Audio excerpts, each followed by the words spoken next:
The back is also designed differently. Of course, which one looks better is a matter of personal taste, but in terms of craftsmanship, this one is clearly better. Why is that? Because if you look at its back panel, it has a curved design. Today, I'm bringing you the Redmi Note 15 Pro Plus. I haven't unboxed it yet. Well, actually, I already have. The review is already done. Let me show you the SIM ejector tool and the phone case. Now, whether it's Xiaomi or Redmi, they're all using this kind of case. The texture of this kind of case is actually much better than a clear case. As for the phone, it comes with a protective film on it. You should pay attention to this factory-applied film. It's really good. So when you get the phone, don't just peel it off right away. If you take it off, you might never be able to apply such a good film again. Next, I'll show you the 90-watt charging adapter and data cable. The phone has a short-focus fingerprint sensor.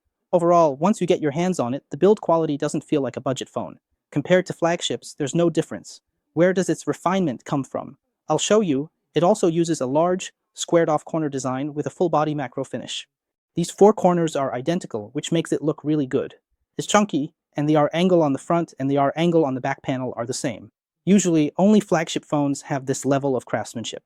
Even though the frame is plastic, if you think about it, if they switched to metal, it would have the feel of a flagship. Also, this back cover isn't plastic. Glass fiber isn't plastic. Glass fiber is a really good material for resisting aging and stretching, and overall, it costs more than glass. So, for a budget phone to use this kind of material, they're really going all out. You know? It also feels pretty good to hold with both hands. Take a look at the previous generation. See how wide its chin is? But on this generation, it's only this wide. And the previous generation had dual curves. That means curves on just two sides. But this time it's curved on all four sides. Top, bottom, left, and right. They call it a quad curve, and the corners are much more pronounced. In terms of appearance, it really looks very refined and high-end, and this time it's also a lot lighter and thinner. It works pretty well, but this screen also has an advantage because it uses a dual curve or a stylish design. I think this one feels a bit more comfortable. Why? Because it's slimmer. Because it's narrower, it feels a bit more comfortable to hold. This one is a bit wider since it has those pronounced corners, but honestly, looking at the front, it just feels so nice, truly flagship-level craftsmanship. The back is also designed differently. Of course, which one looks better is a matter of personal taste, but in terms of craftsmanship, this one is clearly better. Why? Because if you look at its back panel, it has a curve to it and the transition is really well done. This one doesn't have that. Basically, because the peristud is directly connected to the camera module, it feels really stiff. I think the craftsmanship here is a cut above. Plus, the screen is honestly excellent. Even though the lighting here is pretty strong right now, as you can see, it's still perfectly clear.